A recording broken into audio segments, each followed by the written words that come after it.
Hello everyone, in this video I will tell you about the rights and responsibilities of citizens.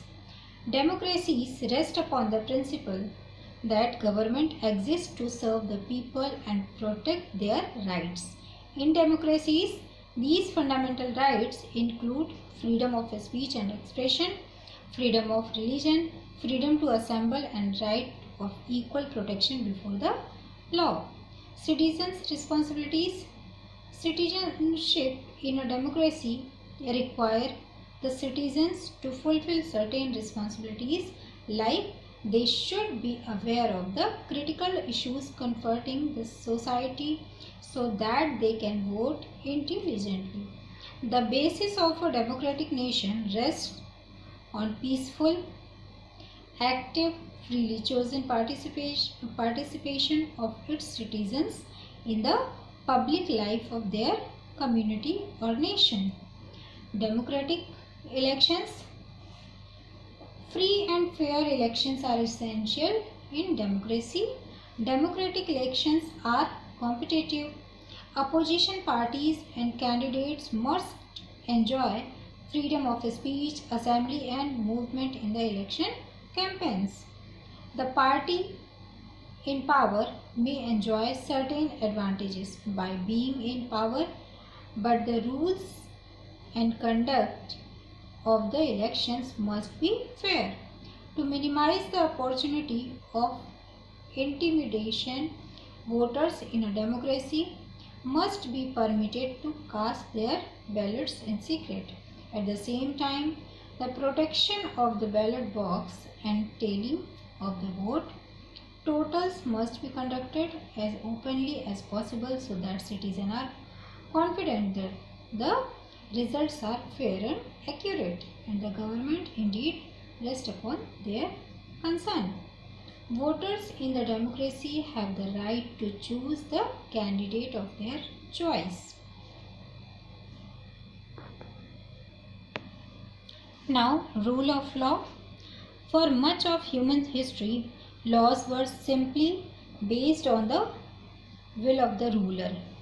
Democracies, on the contrary, have established the principle of rule of law for rulers and citizens alike. The rule of law protects fundamental political, social and economic rights and defends citizens from the threat of both tyranny and lawlessness.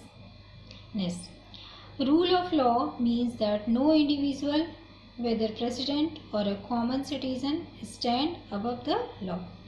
Justice is best achieved when the laws are also obeyed by the every people who established them, whether rich or poor, ethnic majority or religious minority, politically of the government or firm opponent, all must obey the laws.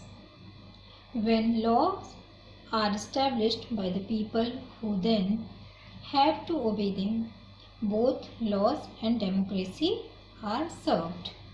Constitution in democracy.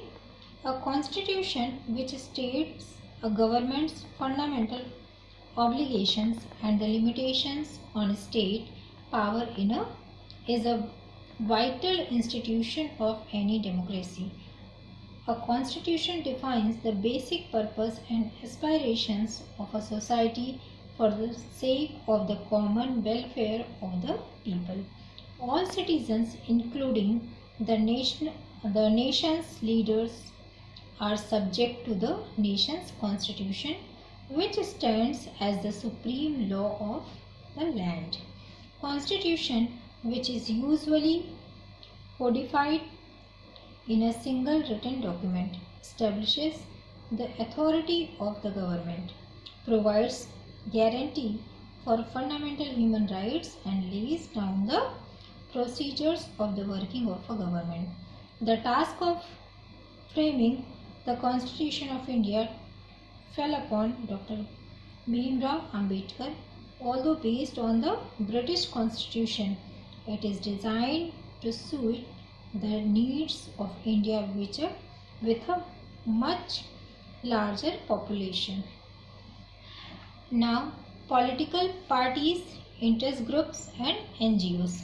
Political parties nominate and campaign to elect public officials, educate the public about public issues and provide structure and rules for the political system of a country.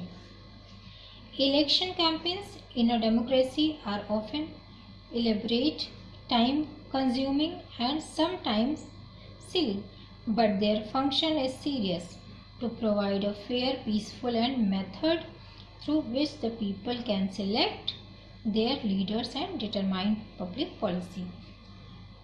Next, interest group. A citizen of a democracy may be the member of a private or volunteer organization, including interest groups that try to influence public policy and persuade public officials of their views. Every democracy protects the rights of such interest groups to organize and advocate for their causes. In recent decades, however, the nature and number of the interest groups has grown, which is associated with almost every area of social, cultural, political and even religious activity. The strength of these groups is visible from the fact that interest groups with a large national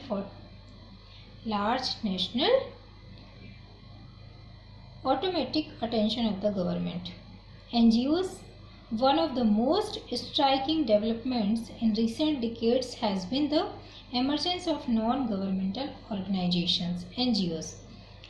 In their attempt to serve the needs of community, nation or support a cause, these NGOs try to influence or even challenge the work of the government by advocating and monitoring the conduct of the government.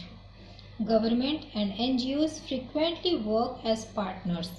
NGOs may provide expertise and workforce for the implementation of government funded projects. So these all the points related to political parties, interest groups and NGOs, and rule of law, constitution in democracy, rights and responsibility. Thank you class.